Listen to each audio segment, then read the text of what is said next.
Third, Guardians of the Galaxy remained at the number one spot at the US box office for the second weekend in a row with 60 million.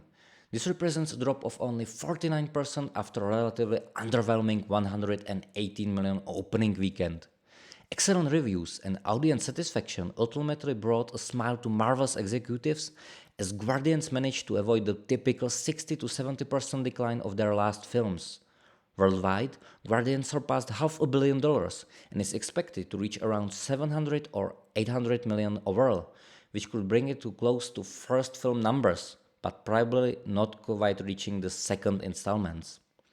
While not a groundbreaking result, it's undoubtedly a commercial success, especially after the disappointment of the third Ant-Man. In second place, with 13 million in 6 weekends in theaters, was the most famous Italian plumber. Mario has already become the third highest grossing animated film of all time in the US with 536 million and will soon surpass The Lion King. Globally, it has reached 1.2 billion, putting it in the 24th place in all-time box office revenue charts. With this persistence, Mario could possibly even break into the top 20 of all time, making it biggest surprise of the spring and maybe even of the year. In third place was the sequel to the book club starring Hollywood stalwarts Diane Keaton and Jane Fonda with 6.5 million opening weekend. First film, which had doubled the opening weekend, went on to earn 68 million domestically and 104 million worldwide, which was a huge success given its 14 million budget. If the sequel has the same staying power as the original, it should still make a solid numbers, but it will only be a shadow of the first part's box office success. The fourth spot went to the continuation of the iconic horror series Evil Dead Rise on its fourth weekend with now total of 132 million on a budget of less than 20 million. This surpassed the numbers of the 2013 remake of the first installment, which scored just under 100 million. And fans can certainly look forward to other sequels. Are You There God? It's Me Margaret earned 2.5 million in its third weekend, securing 5th place. The movie with Rachel McAdams and music by Hans Zimmer is currently at 16 million, which is not great considering its 30 million budget. At 23% drop from the previous weekend and satisfied audience reactions suggest that it could still get out of the so far terrible numbers. On the other hand, we can already label Hypnotic by Robert Rodriguez with Ben Affleck as total failure. It opened up with just 2.5 million on a 65 million budget. The audience is also dissatisfied, so if the movie doesn't become a miracle on streaming platforms, Catch-Up Entertainment is likely to lose a lot of money. Undestroyable killing machine called John Wick secured the 7th position on its 8th weekend. Earned $2 million, pushed its global office to 419 millions.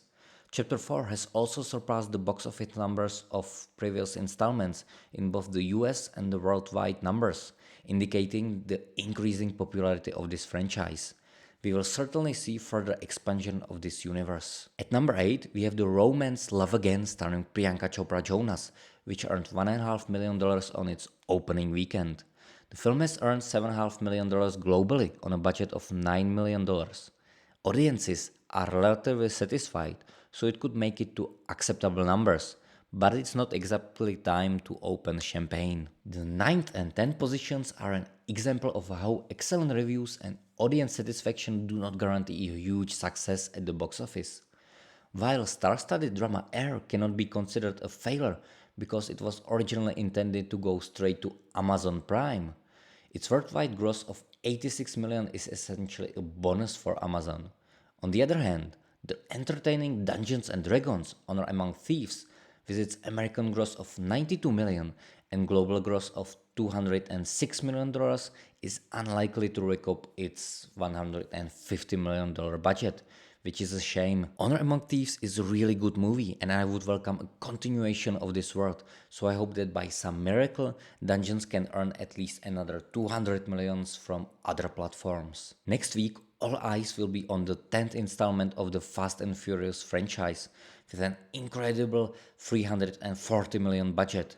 This saga usually performs better in non-American and especially Chinese cinemas, and although its box office numbers have been declining since the 7th part, which still holds the 11th position of the worldwide all-time box office charts, the Vin Diesel family is still a force to be reckoned with.